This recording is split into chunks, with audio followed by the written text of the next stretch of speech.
the shooting range. In this episode, pages of history, Michel Vernisse and his outside-the-box thinking, tactics and strategy, top 10 useful advice for tankers, and metal beasts, the pros and cons of the French Sabre.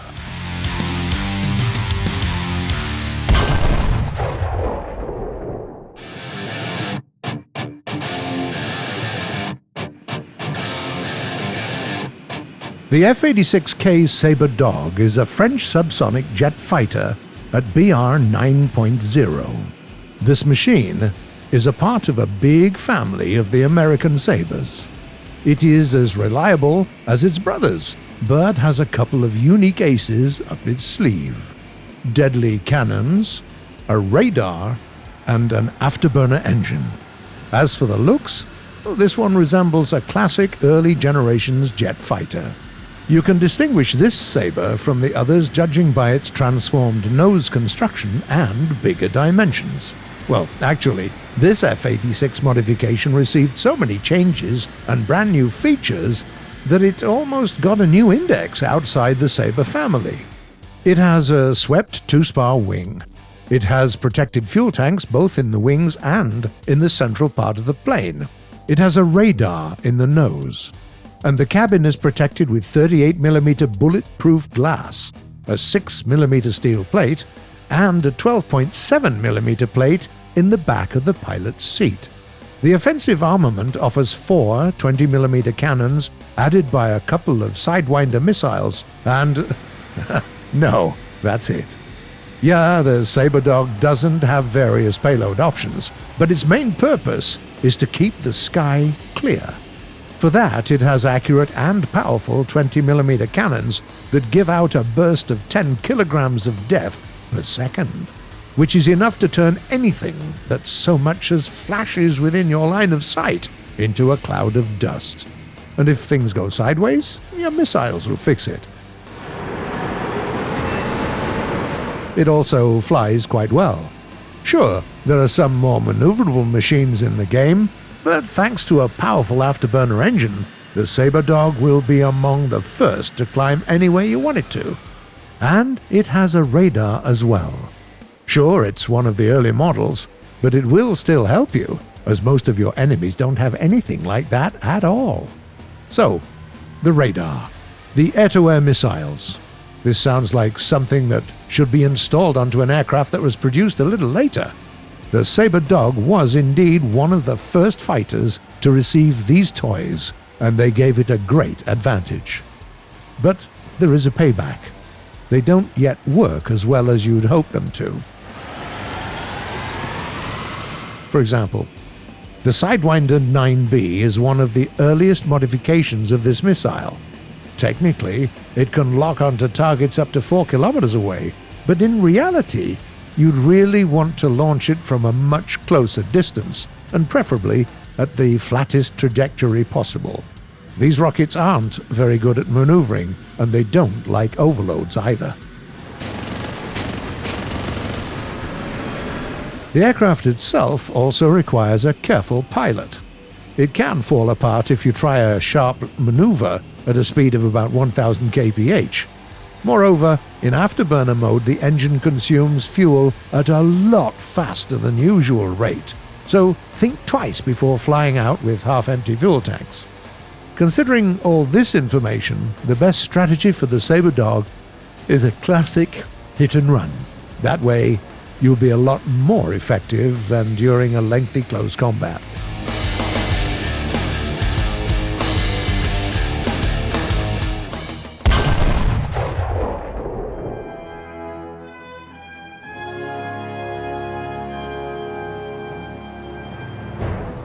By the end of the 1920s, engineers all over the world realized that a one-engine fighter has a lot of restrictions as a concept, especially when it comes to engine power. Those who weren't meddling in the arcane art of aircraft design only saw that planes were becoming faster almost every day. But the professionals have already understood that. Sooner rather than later, classic engines would reach their maximum potential. They needed a new solution. But where to get it? Move on to especially powerful engines with extreme exotic architecture? Yeah, they've got problems of their own, most of which wouldn't be resolved till the end of World War II. Since we're mentioning it, perhaps install 2 engines instead of 1?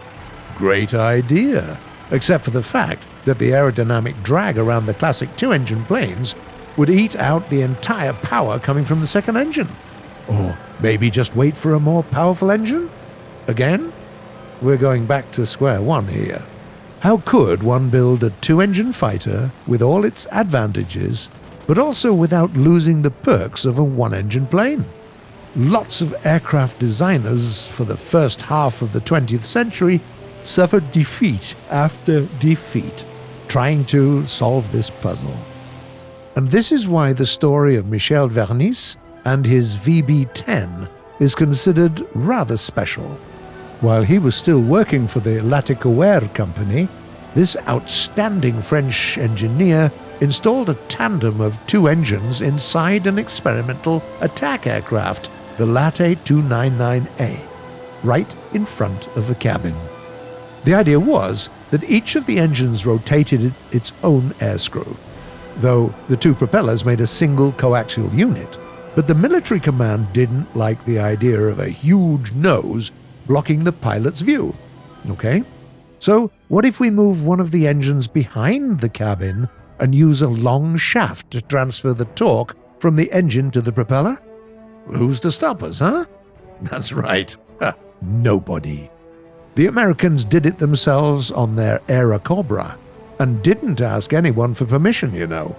Moreover, far, far away, somewhere in Japan, another outstanding aircraft designer, Takeo Doi, had about the same thoughts concerning his upcoming Ki-64 fighter, though Michel Vernisse didn't know about it at that time.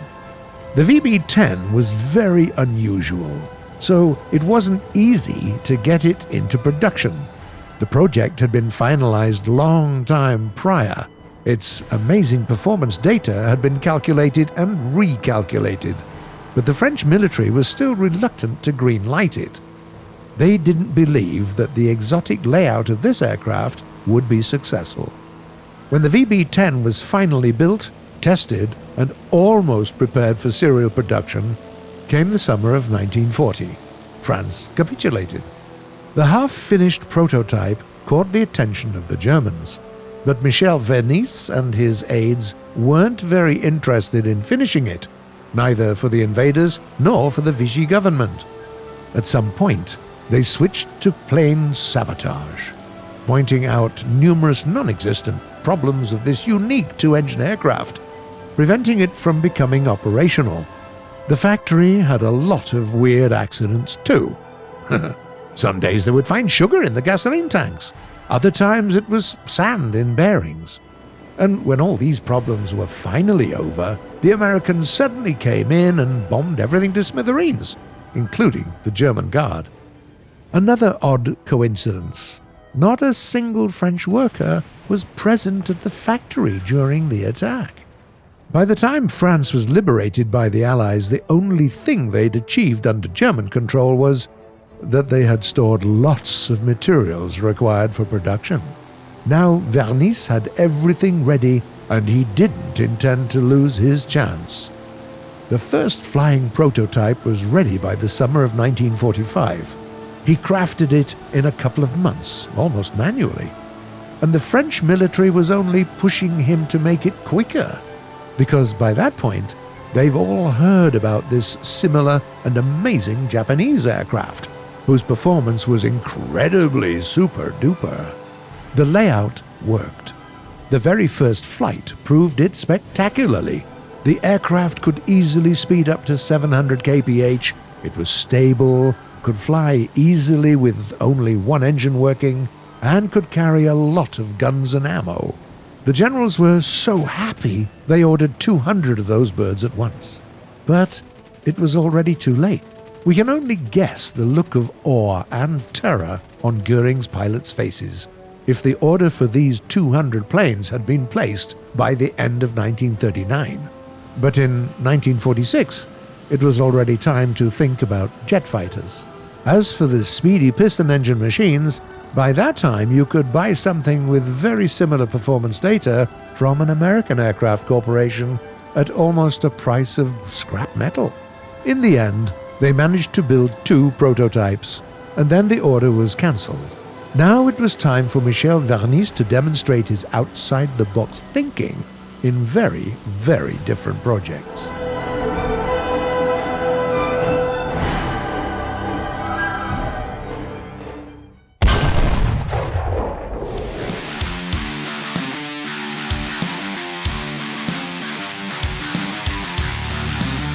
In this episode, we've decided to make a list of the most useful advice for those who play on ground tech.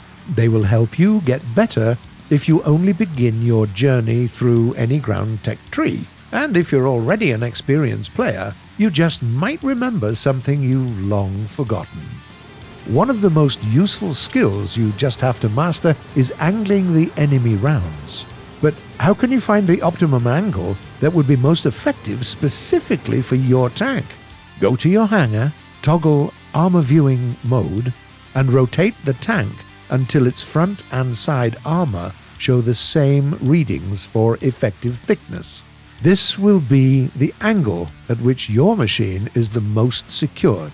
It will help you prepare for battles both in the open and among different covers. Lots of tankers click "to battle" right after they log into the game. And that's quite understandable, really, but you won't achieve greatness without learning the weak spots of your enemies. Make it a rule to spend 5 to 10 minutes after each login looking at vulnerable areas of your potential opponents in the Protection Analysis menu, one tank at a time. Where can you pierce it? With what rounds? What damage specifically can you inflict this way? You'll find out that your strategies on the battlefield will start to change soon enough. If, despite our previous advice, you happen to face an enemy you don't know yet, or you've just forgotten where you can pierce it, or where its modules are located, you can of course take a random shot. You might get lucky after all. But the better idea is to shoot the target in the barrel. That way, you'll buy yourself some time to take a couple of extra attempts, or just flank the enemy and shoot him in the side while he's repairing. If the opponent's armor is very thin, your explosive rounds will fly right through it without inflicting a lot of damage. You've got 2 options here. First, use a high explosive round. But not everybody has it, and moreover you'll spend a lot of precious time reloading. Second option is to shoot the enemy in the engine. It's a huge module, and the chances that you'll pierce it through are almost non-existent. And that means that the explosion will hit the combat compartment. Also, that way you might cause a hull break effect and destroy the enemy with a single shot. Light and medium tanks can call for artillery strikes. The more experienced players know that it's not only useful when it comes to scaring the opponents away or destroying them.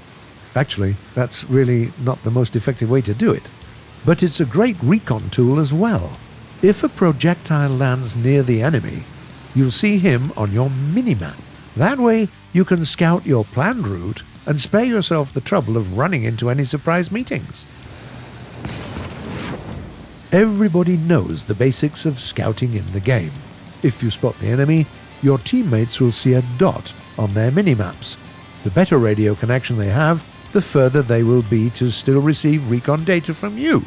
But apart from that, there is the active scouting option that's available to light tanks only.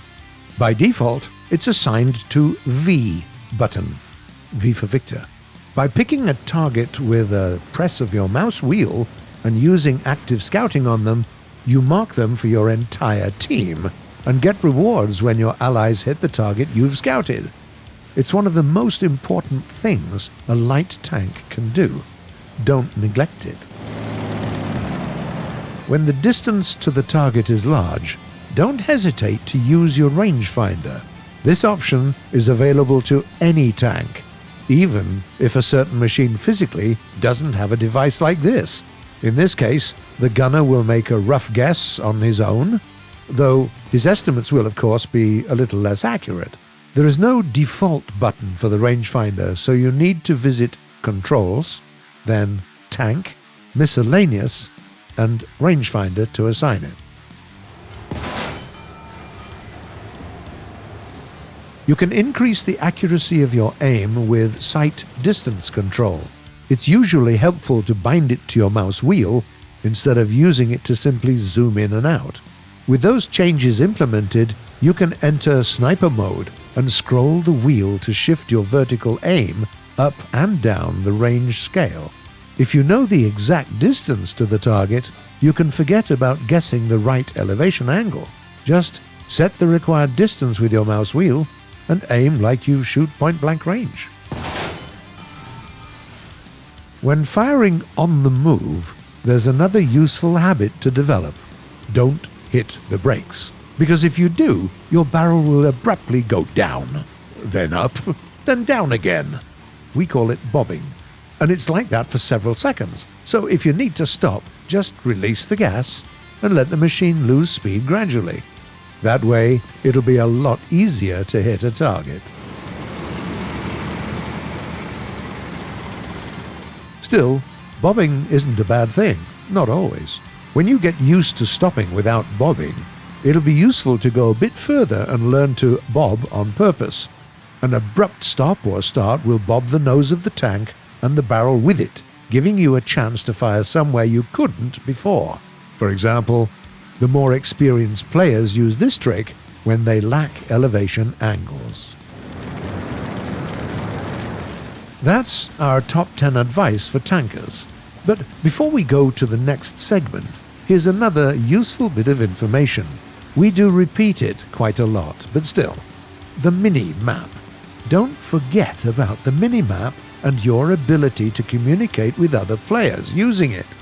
You've found an enemy that probably isn't visible to the rest of your team? Hold Alt and click the map. And yeah, don't forget to look at it as well, so that your teammates' signals aren't in vain. Even a communication as simple as this may drastically reflect the overall scores of your team. By the way, you can zoom in and out of the mini-map with your mouse wheel by holding the same Alt button. And now, moving on to our traditional Hotmail.